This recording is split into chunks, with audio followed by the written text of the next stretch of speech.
In this video tutorial, I'm going to share to you on how I can fix Libmmd.dll missing on your Windows 11. So let's get started.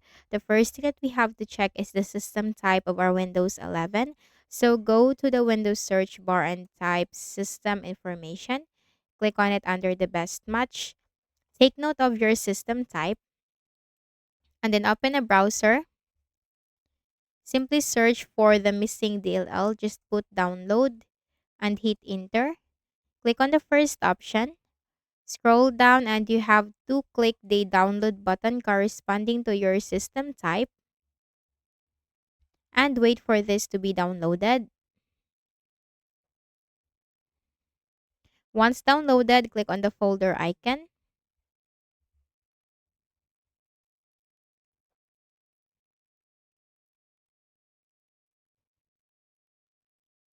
Then right click on the folder, select extract all, click on extract.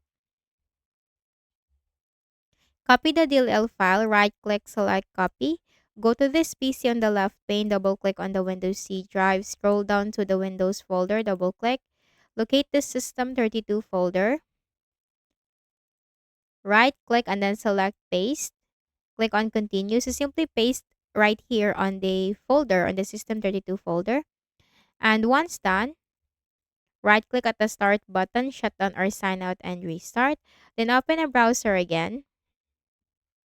Search for Visual C++ Redistributable and hit enter. Click on the first option. Scroll down and simply click the download link corresponding to your system type and install the latest Visual C++ on your Windows 11.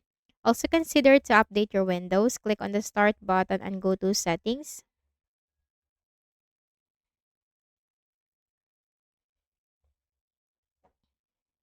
From the list of options on the left pane, click on Windows Update and simply click the button right here to download the latest updates for your Windows.